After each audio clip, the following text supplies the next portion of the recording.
Amados irmãos e irmãs em Cristo Jesus, hoje então, festa da Divina Misericórdia, segundo domingo, depois do domingo de Páscoa, no segundo domingo da Páscoa, então nós comemoramos a festa da misericórdia de Deus.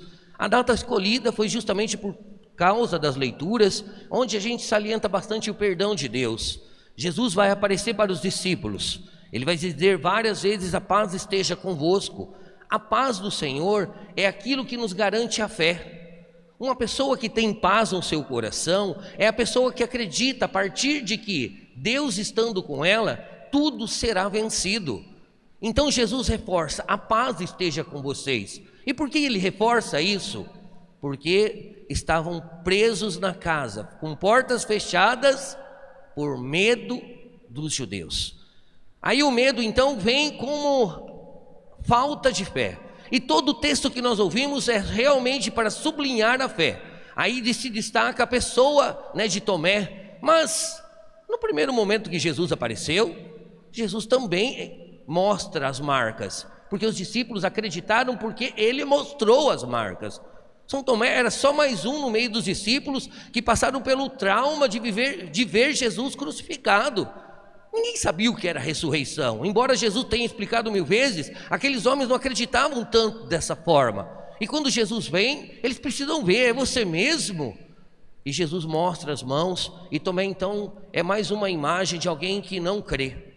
Eu preciso ver para crer, enquanto nós sabemos que a fé é para você crer, e aí sim você vai ver. Então Tomé precisava ver para crer, e Jesus vai lá concluir: bem-aventurados aqueles que vão crer sem terem visto. Quem são os bem-aventurados? Nós não vimos Jesus morrer na cruz, nós não tivemos a participação dele ressuscitado a olho nu na nossa frente. Então nós somos os bem-aventurados que cremos em Jesus sem ter visto ele ressuscitado. Vemos Jesus ressuscitado a partir dos sacramentos, mas a pessoa de Jesus, como apareceu para os discípulos, não, a gente não teve essa experiência. Na festa da Divina Misericórdia, e se destaca nesse texto justamente o que Jesus vai falar para os discípulos: como o Pai me mandou, eu também vos envio. E ainda soprou sobre eles o Espírito Santo, e a autoridade da igreja, que acontece agora na pessoa do Espírito Santo, vem com uma ordem: a quem vocês perdoar o pecado, será perdoado. A quem não for perdoado, vai ser retido o pecado. Ou seja, agora os discípulos têm a autoridade do Espírito para perdoar os pecados, as autoridades que o Cristo tinha. Então, instituído o sacramento da confissão, nós somos a igreja que acreditamos na misericórdia de Deus. Não é um Deus que perdoa sem o sacramento, é um Deus que perdoa no sacramento. Por quê? Porque o gesto de confissão, de confessar-se, traz para nós a humildade. O padre já falou isso em algumas vezes, que nós precisamos confessar com o padre, que também é humano, mas que é o persona Christi, para que ele possa nos perdoar, porque essa autoridade foi dada para os ministeriados, e nós não podemos duvidar disso. É palavra de Deus. É palavra de Deus, e logo eu acredito na palavra de Deus. Então o Padre tem o poder de perdoar, e nós, pecadores, vamos ao encontro dele arrependidos e pedimos perdão, e aí nós recebemos da divina misericórdia. Não existe pecado que não possa ser perdoado, não existe. Padre, mas todo pecado é perdoado a partir do arrependimento. Se a pessoa não está arrependida, não tem perdão, ela não se arrependeu. Mas se a pessoa está arrependida, então todo pecado tem perdão. E por isso nós comemoramos a festa da Divina Misericórdia, porque agora não existe nada que nos separa de Deus, a não ser o seu orgulho, que é totalmente o contrário da humildade. Eu sou orgulhoso, eu vou falar com o padre, é um pecador igual eu vou falar os meus pecados para o padre, eu vou confessar em Aparecida. Você está esquecendo a humildade. O contrário da humildade é o orgulho, e é o orgulho que nos torna então distantes de Deus, nos leva para distante de Deus. Então a humildade me aproxima. E qual a humildade? Eu sou pecador, eu não minto para ninguém, eu tenho falhas, eu procuro buscar a confissão para que realmente Jesus me perdoe dessas falhas, e eu tento ser uma pessoa melhor. Aí sim a humildade de reconhecer que Deus perdoa através do homem, a qual Ele deu a ordem. Não foi o homem que falou, eu vou perdoar o pecado. Foi Cristo ressuscitado que deu essa ordem. Então agora nós seguimos essa ordem de Cristo. Ah, padre, não tem padre. É Cristo. A segunda leitura vai salientar isso para nós. Nós mostramos que amamos a Deus quando obedecemos os seus mandamentos.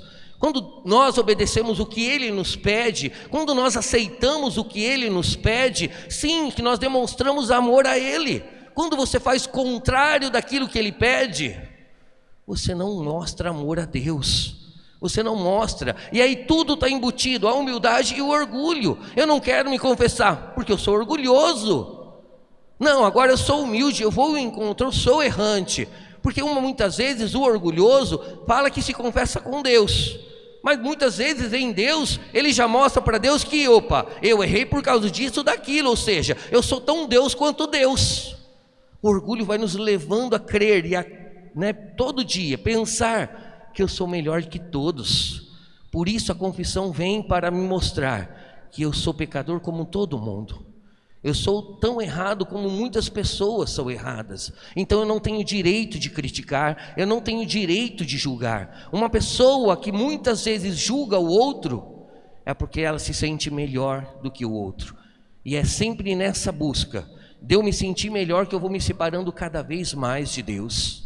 No sacramento da confissão, só para você entender, tem muita gente na igreja que eu tenho certeza que já vive longe dos pecados mortais. Pode ter pecados veniais, mas pecados mortais não tem. Mas a igreja pede que nós nos confessemos uma vez por ano, por ocasião da Páscoa. A igreja pede isso, e quem não faz isso comete pecado. Mas como que eu vou buscar a confissão se eu não tenho pecado mortal? A igreja entende que quando você busca a confissão, mesmo para confessar os veniais, você está buscando a humildade. Você está permanecendo nessa humildade. Porque quando eu não tenho pecado, eu corro muito risco de ficar orgulhoso a partir do problema dos outros. Aquele irmão meu está acontecendo isso com ele porque ele é um pecador. Eu não acontece comigo porque eu não peco. Olha o julgamento, olha a crítica que a gente começa a fazer. Por quê? Porque você se vê como Deus. Você está se vendo em Deus, talvez até Deus. Isso não pode acontecer, irmãos. Cada vez que nós buscamos a confissão, nós estamos do lado daquele que é pecador. Poxa vida, eu não tenho direito de falar do meu irmão, porque ontem mesmo eu fiz coisa errada.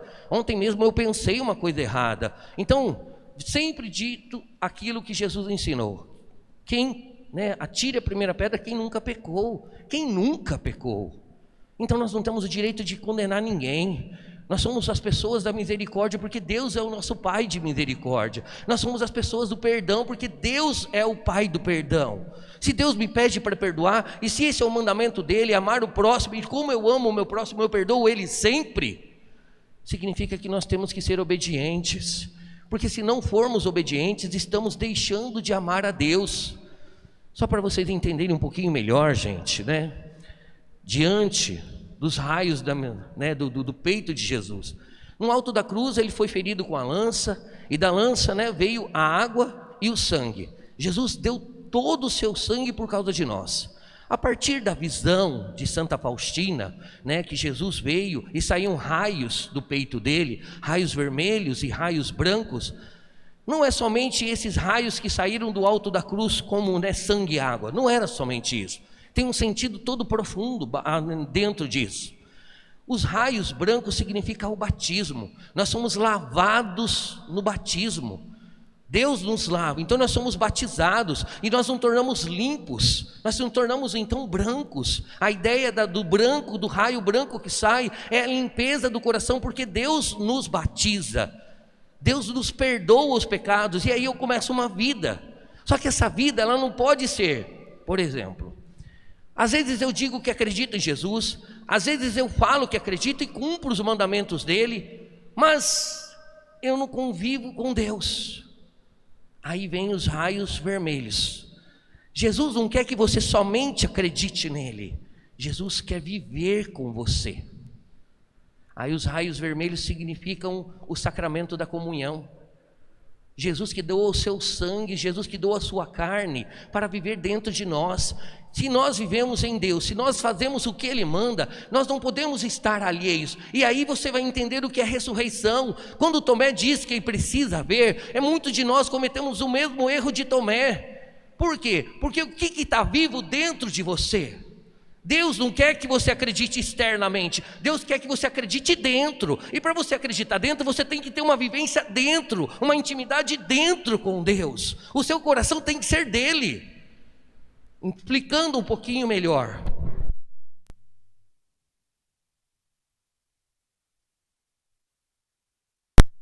nos deparamos com isso quando a gente começa a elevar preocupações na nossa vida. A gente coloca preocupação disso, a gente coloca um desejo desorientado disso, e tudo isso vai se tornando vida dentro de nós. E quando nós percebemos, Deus já não vive mais, não tem espaço dentro de nós para viver, embora eu creia que Ele esteja vivo. Deus não quer que você creia que Ele está vivo somente. Deus quer que você acredite e viva com Ele dentro de você. É isso que Deus quer. Então os raios vermelhos significam isso. Uma vez eu purificado pelo meu batismo, pelo perdão dos meus pecados, da divina misericórdia, agora eu recebo também o sacramento da comunhão e passo a viver intimamente com Jesus, aonde tudo que existe em mim é Deus. Aí eu posso lidar com todas as situações. Não sei se vocês já tiveram a experiência de conviver com algumas pessoas que de repente está caindo muito, está acontecendo muitas coisas graves. E aí a gente vai conversar com aquela pessoa, a pessoa, calma que tudo vai dar certo. Uma pessoa que vive dessa forma, significa que ela não tem Deus para viver dentro dela. E aí a gente entende o que é a paz que Jesus ofereceu. Quando Jesus diz, a paz esteja convosco, é dentro de nós, vivendo com Ele, que recebemos a paz. A paz então é uma fé inabalável, onde tudo pode estar ruim, mas dentro de mim eu estou tranquilo, porque eu estou com Ele. Aquele negócio, a tempestade está acontecendo, mas no barco está Jesus. É você ter essa certeza, o barco é você, a tempestade são os problemas que o mundo está trazendo para você, mas você tem certeza, Ele está dentro de mim, e tudo isso vai mudar. É isso, gente. É isso então a nossa fé no raios de misericórdia do Senhor tem esse sentido. Só para vocês entenderem um pouquinho mais, né, sobre por que o segundo domingo, por que foi escolhido isso. Olha que bonito a interpretação que a igreja dá a tudo isso. Quando acontece a vigília pascal, normalmente acontece o rito o rito batismal, que a gente chama, o ritos do batismo. Muitas igrejas têm batismo nessa noite, né? Muitas pessoas são batizadas, outras nem tanto, porque a missa é longa, eles preferem não ter batismo, mas tem a renovação das promessas, tem a bênção da água e tem a aspersão. Não aconteceu isso esse ano por causa da pandemia, mas normalmente na vigília pascal tem, tá? Então a pessoa que foi batizada na vigília pascal, tradicionalmente, antigamente, essa pessoa era revestida de uma roupa branca. Essa pessoa ela não podia tirar essa roupa para nada. Ela passava durante a semana toda com essa roupa. E na segundo domingo da Páscoa, ela vinha e se apresentava ao bispo, para mostrar que, nesse período que você foi batizado, você se sujou no pecado? Se a roupa tivesse suja, era um símbolo de que você estava sujo no pecado. Então você tinha que permanecer limpo durante toda essa semana para de novo se apresentar a Deus. E é essa a nossa vida, gente. Nós fomos batizados, nós recebemos do raios da misericórdia do Senhor, fomos perdoados, agora somos inseridos em Cristo, e um dia nós vamos participar da plenitude, um dia a gente vai morrer, e a gente vai estar diante de Deus, e no dia do nosso batismo, um dia que a gente escolheu Deus, Ele nos deu uma veste, essa veste está toda branca, só que um dia, quando você for se apresentar diante dEle depois da sua morte, se você levar essa veste suja, você não entra no céu. É esse o sentido de tudo. Então receber as misericórdias de Deus, ser inserido em Deus, viver em Deus dentro do coração, deixar Ele vivo dentro de nós, não externamente acreditando na ressurreição somente, mas deixando Ele vivo, é você entender que essa roupa branca que você recebeu dEle, é a roupa branca que você vai ter que se apresentar um dia diante dele. Triste de nós se nós estivermos com essa roupa suja, né? Triste de nós da gente não ter acreditado na misericórdia dele. Triste de nós que a gente lutou, falou, mas não conseguimos viver com ele dentro do nosso coração. E aí então tudo ficou vago, tudo ficou vazio. E com certeza a partir disso nós sujamos as nossas vestes. Amém? Amém.